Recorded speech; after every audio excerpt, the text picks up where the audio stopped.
Just a brief talk, I hope. Watching the news, reading the news, we all tend to get depressed and so forth. But the thing that strikes me, is that totalitarianism is being touted as being on the march, but it's always been with us and probably always will be with us, because there are always people who think they know better and will do whatever it takes to achieve that.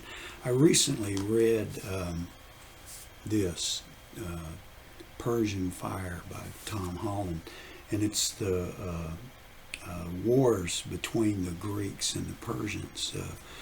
You've probably all seen the movie The 300, which was very inaccurate, but it's based on a famous battle where the Persians invaded Greece after losing a battle a few years previously at Marathon, where we get the marathon, which is basically the distance between the battlefield and Athens, because a runner ran back.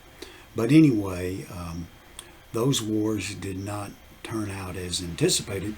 And it's not that, and the author points it out, it's not that the Persians were particularly bad guys, it's just that they believed in a system whereby there were people who were more capable of determining what you and I should or shouldn't do. And they allowed the Persians people to basically live their lives as long as they were observant, paid their taxes and so forth, and lived within the rules and regulations of the Persian Empire.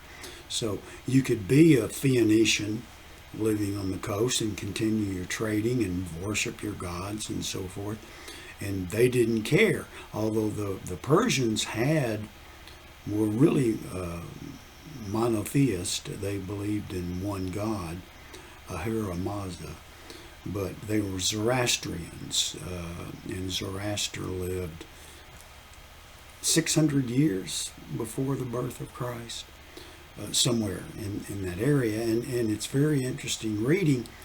But they believed they had a mission to spread the truth as proclaimed in that, and that if you did not adhere to that, then you were living a lie. And the Greek city-states were going through their own battles.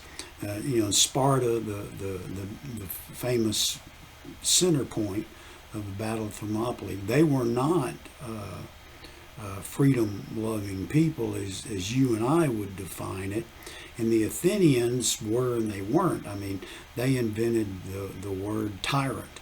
And tyrants were a little different than the way we think of it now.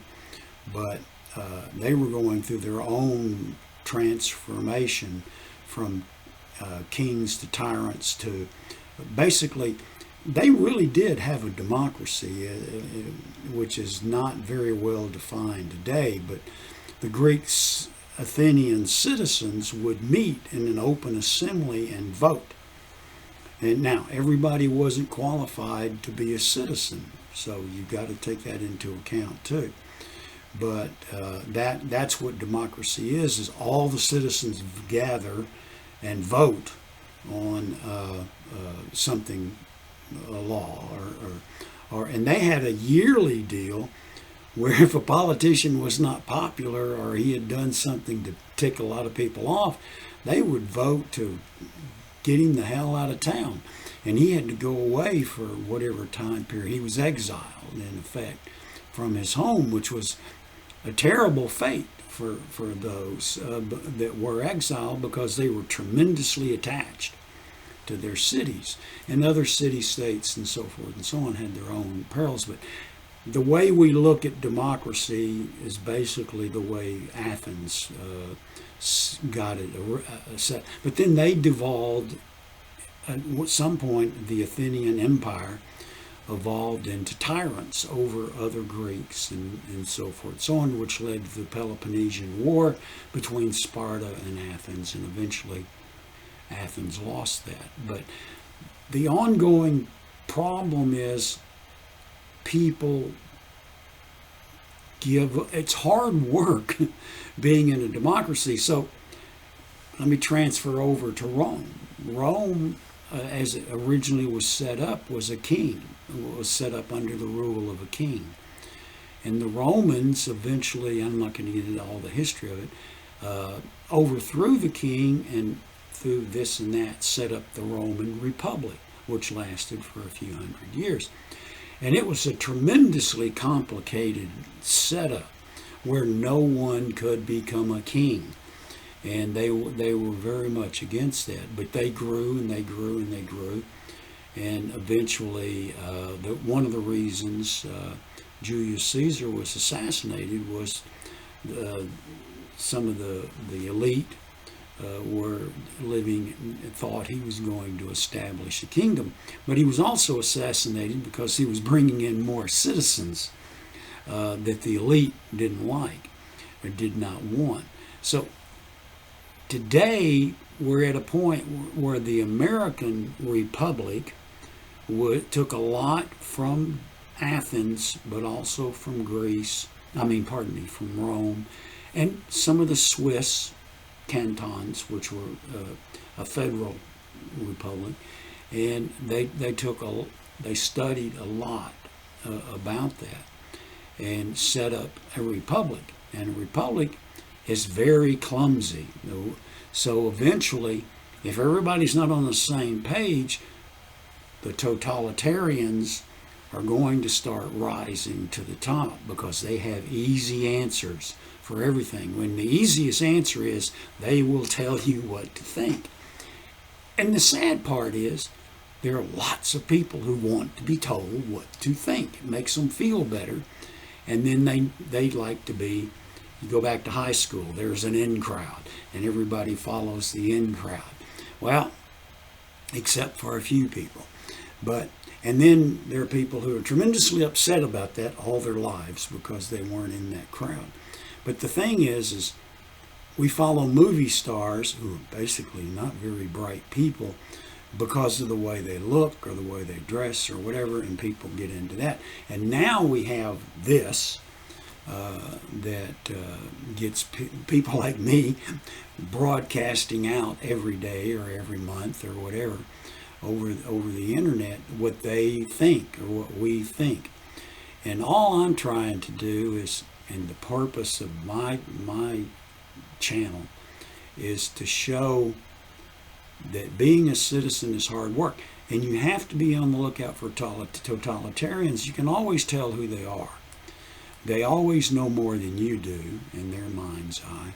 And they always are more than willing to slam you down in the dirt if you don't adhere to what they want.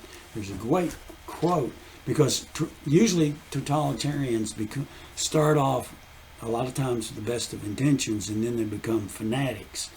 And you know when the fanatics are on top, because there's no limit to the oppression they will assert. And right now what you're seeing, because of that herding instinct that human beings have, is they're on this thing, and you got and it's a small percentage, that's the thing. But and I hate to, Vladimir Lenin of all people understood it.